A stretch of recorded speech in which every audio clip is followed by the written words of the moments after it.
Et regarde Bruno, pendant que Scheherazade va parler, tu vas pouvoir commencer à déguster ces petites choses. Là, ça a l'air trop bon. Alors, toi aussi Scheherazade, après tu pourras manger. Moi j'ai déjà goûté les chouquettes, elles sont hyper bonnes.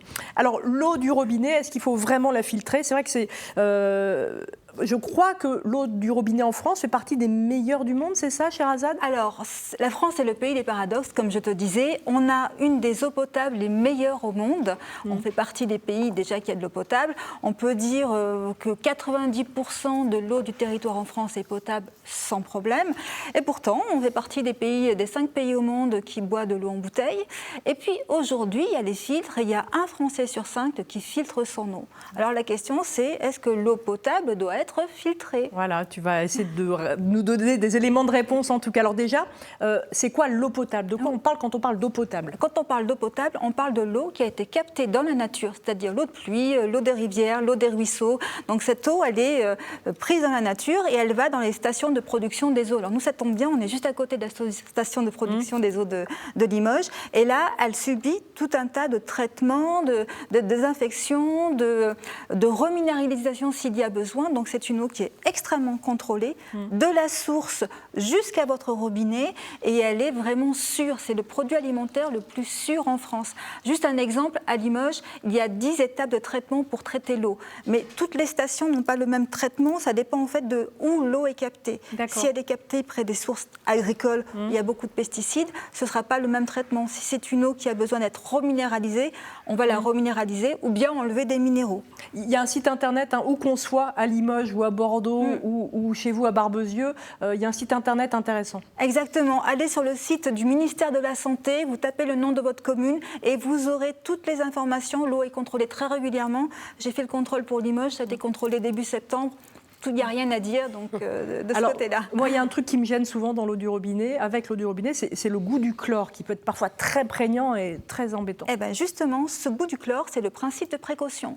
Pourquoi? Parce que comme l'eau est traitée, on va enlever tout ce qui est polluants, bactéries et chimiques, et on va lui rajouter du chlore. Le chlore, c'est de la javel, pour protéger l'eau, la protéger des bactéries. Donc ce petit goût de chlore qui ne plaît pas à tout le monde et qui fait qu'on achète des filtres, on peut l'enlever très facilement et très gratuitement aussi. Vous mettez de l'eau dans une carafe, vous la mettez au frais, au frigo, et le chlore va s'évaporer. Alors il ne faut pas fermer la bouteille ou la carafe, il faut laisser évaporer. Ça marche super bien. Et ça enlève le goût du chlore. Ouais. Alors les filtres dans tout ça, puisqu'un Français sur 5 filtre aujourd'hui son eau du robinet. Alors justement, comme je me posais la question, ça tombe bien, 60 millions de consommateurs a sorti ce mois-ci un essai très complet sur les... Je sais pas si, un essai complet sur les filtres sur les robinets, les filtres sur les carafes et les filtres naturels.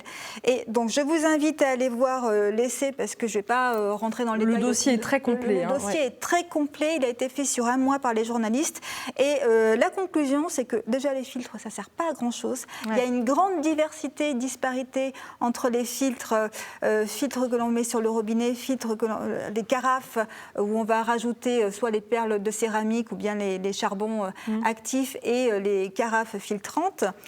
Vous utilisez des filtres?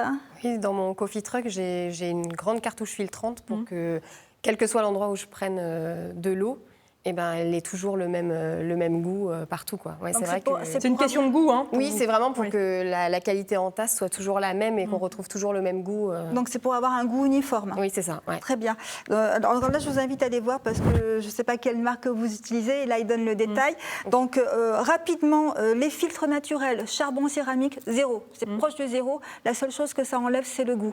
Les meilleurs, ce sont les filtres que l'on ajoute sur le robinet, mais ça peut coûter aussi très cher. Et puis les filtres dans les carafes, là aussi, il y a une grande diversité. Et puis surtout, puisqu'on enlève le chlore et qu'on enlève les protections des bactéries, il faut faire très attention quand on manipule les filtres parce que comme vous n'avez plus de bactéries, vous pouvez rajouter des bactéries avec vos mains. Donc une eau filtrée, il faut la mettre au frais, la garder au frigo, la boire assez rapidement, ne pas la laisser parce que ça va entraîner une prolifération des bactéries. On a des images des différents filtres, effectivement, il y en a plein. On utilise certains filtres pour le goût, mais l'idée, c'est aussi d'enlever des polluants. Oui. C'était ça quand même l'idée au départ. Justement, les polluants, ça ne marche pas tellement. À part le filtre sur le robinet, ça va être le plus efficace. Mais un filtre sur robinet, ça peut coûter jusqu'à 500 € une installation. Et Déjà, à la base, l'eau est potable. Ouais. Donc l'eau potable, s'il y a quelconque danger, on sera prévenu. Par exemple, dans les Ardennes, cet été, il y a eu un problème de pollution. Il y a tout de suite un arrêté qui est pris pour interdire de boire l'eau du robinet. Donc l'eau potable qui sort du robinet, elle est déjà à la base potable. Alors en plus, un petit mot rapidement, Sherazade, sur le coût. Alors le coût aussi, là aussi, on passe 20% plus cher. L'eau du robinet, c'est 0,004 €. Alors que si vous prenez des filtres, on va passer, ça peut aller de 20 jusqu'à 100 € et même 500 pour certaines installations sur les robinets. On multiplie par 20% le prix de l'eau, alors que ce n'est pas toujours nécessaire. Si c'est une question de goût, donc on peut faire autrement. Et un petit mot pour conclure, l'eau potable, c'est celle qui est conseillée, c'est celle que je bois d'ailleurs, comme beaucoup de personnes. Elle est sécurisée, elle est sûre, et surtout ce qu'il faut faire, c'est améliorer les traitements et puis protéger l'environnement à la source, puisque les polluants viennent des agricultures, des pesticides, des traitements qui sont extérieurs. Donc on protège déjà l'environnement extérieur, l'eau et la terre pour avoir une eau potable à la fin. Merci beaucoup, Sherazade, pour tous ces précieux conseils.